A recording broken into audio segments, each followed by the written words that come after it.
Uite aici cât sunt de cremoase, abundă de sosul acela minunat.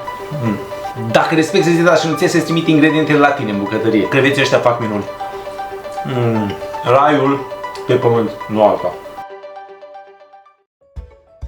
Comanda e comandă și trebuie onorată și ai mei copilași vor pentru astăzi nimic altceva decât o bunătate de paste cu creveți. Ingredientele ce le-am aici le găsești acolo jos în descriere. Acum mă apuc de gătit pentru tine și pentru cei mici ai mei paste cu creveți. Cele mai bune, cele mai gustoase, super rapid, super delicioase și garantate. Hai să le pregătesc. Dragii mei, pastele la fiert. Primul lucru care trebuie să-l faci, că ăsta durează cel mai mult.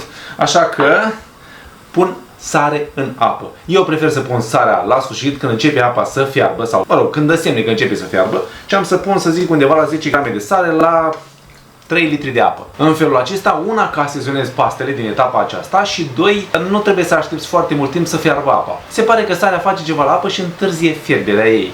Așa că hai să nu mă lungesc mult să pun pastele. Și după cum vezi aici am 500 de grame de paste trafilate în bronz. Adică e un procedeu prin care spargi glazura la pastă, da, și ți iese mai rugoasă. Motiv pentru care va absorbim și mai mult sos și va ieși și mai delicioasă. Acum nu rămâne altceva de făcut decât să dau drumul la paste în apă. Și uite cum procedez. Le prind mănunchi, le răsucesc puțin și dau drum. Iată ce simplu a fost. Faptul că le-ai rotit și au picat așa cum ai văzut ca o floare, nu vor permite pastelor să se lipească între ele. Acum tot ce rămâne de făcut este să las aceste paste, să zicem, aproape cât scrie pe ambalaj. Undeva la 7-8 minute maxim le las eu. După care își continuă gătirea. Hai să vezi imediat. Cât pastele își văd liniștite de fierbere, eu mă ocup de, să zicem, sos. Sosul acela minunat cu creveți. Da, despre ele vorba. Hai să-ți arăt cum le pregătesc. Și iată cum începe minunatul sos. Am aici ulei de măsline. Să zic că am să pun ulei de măsline cât să acopere fundul tigăii. Apoi am să pun unt. Pun aici. Iau și amestec, combinația aceasta va funcționa foarte bine. Și las să se topească untul. Untul cu uleiul de măsline e ceea ce trebuie, mai ales pentru niște paste nemaipomenite. Dau focul la minim, să nu care cumva să se ardă untul. Apoi am să adaug usturoiul, să aromatizez totul exact cum trebuie. Un vârf de lingurițe de piper, pun aici. Și un vârf de lingurițe de fulgi de ardei iute, pun aici. Mai amestec puțin, după care pot să dau drumul liniștit la creveți. Și am aici vreo 20 de creveciori de ăștia minunați, mari. Și da, dragilor, paradoxul e că cumpărând creveți congelați sunt mai proaspeți decât creveții proaspeți.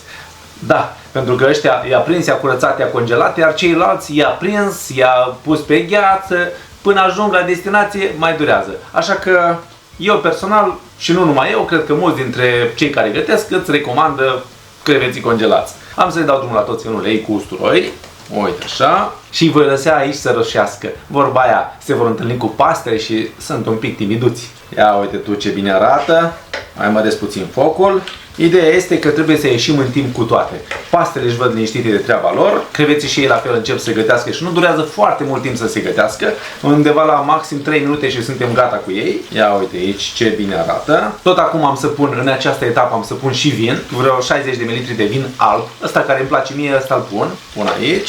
Mai temperăm în acest fel și sosul. Apoi am aici o lămâie, din care am să pun puțină coajă. Coaja de lămâie va aromatiza foarte bine, iar rețeta aceasta va ieși, așa cum am spus, super minunată. Și atenție, lămâie bio, da? Ca să putem folosi coaja. Undeva la o linguriță de coajă rasă de lămâie. Apoi o tai în jumătate și mă folosesc de suc. Sucul lămâiei. Pun aici și am să folosesc o lămâie fără nicio problemă. O lămâie medie, să zic așa. Undeva la vreo 15-20 de ml de suc de lămâie. Ia uitați voi ce bine arată. Și dragii mei, mă duc după paste. Atât de simplă e această rețetă. Ia cât aici și pastele. Le-am fiert în bucătăria mamă, căci nu avea sens să ocup spațiu inutil aici. Dar s-au făcut la perfecție, exact așa cum am spus. 8, maxim 9 minute. Acum tot ce trebuie să fac este să scot pastele din oală și să le pun peste creveți. Uite așa, pun aici. Și dacă tu nu ai suficient de mult sos la paste, ei bine, salvează din apa de la paste ca să o folosești la rețetă. Să-ți iasă cremoase, să-ți iasă exact așa cum îți dorești. Niște paste minunate, super, super delicioase. Și așa cum am spus, își vor continua gătirea încă 3 minute. Ia uite ce bine arată. Ia uite tu ce bine arată. Ai putea spune că sunt niște paste simple. Ei bine, și pasta al limone tot simplă era. Și pastele cu ulei, usturoi și ardei iute tot simple erau, dar super delicioase. Ei bine, așa sunt și acestea. Sunt paste cu creveți. Ați prins ideea, da? Cele mai simple, cele mai gustoase. Hai, iau și amestec. Ei bine, știți că pastele absorb foarte mult lichid. Drept urmare, am să mai compensez. Să nu care cumva să iasă uscate, să zică lumea că nu știm să facem paste. Am mai pus, să zic, undeva la 200 de ml de apă de la paste. Continui să amestec până când sosul devine așa unctuos, capătă o cremozitate aparte. O să vedeți imediat căci vă voi arăta. 2 minute mai târziu. Și uitați voi ce cremozitate am obținut la paste. E un sos exact așa cum a spus și luciul de la paste ne indică faptul că suntem aproape gata. Da? Glutenul de la paste și-a făcut bine treaba. A legat sosul și uitați și voi câtă cremozitate. Acum a venit momentul să pun ultimul ingredient și după care putem opri focul liniștit. Iar ultimul ingredient e nimeni altul decât legătura de pătrunjel verde proaspăt tocat. O pui aici. Și dragii mei pofticioși, o rețetă super delicioasă, foarte ușor de făcut, super aromată și crede-mă pe cuvânt, cei mici ai tăi vor fi în extaz. Dragii mei pofticioși, priviți și voi cele mai mișto paste pe care poți să le faci, atât de simplu, atât de ușor, atât de rapid, încât nu-ți vine să crezi. Doar să ai cele necesare. Iar acum, crede-mă, și creveții găsești pe toate drumurile și chiar la un preț accesibil. Dragi pofticioși, haideți să vedem ce ai și dacă e ce trebuie sau nu. Pentru că, așa cum am spus, sunt cele mai delicioase paste cu creveți ce le face vreodată. Că-s garantate. Uite aici cât sunt de cremoase, abundă de sosul acela minunat, cu vinuț, cu usturoi, cu tot ce trebuie. Și da, am mai pus puțin că în cazul în care foamea e mare. În cele ce urmează o să degust. Să vă spun și vouă cum ai și dacă e ce trebuie sau nu. Ca să-mi fac puțin loc. Și acum, hai să vedem cum sunt aceste paste minunate. Un tost lămâios, plin de arome, plin de bunătăți, că până la urmă creveții ăștia fac minuni. Mamă cum e. Mamă cum e. Și da, nu te poți abține deloc.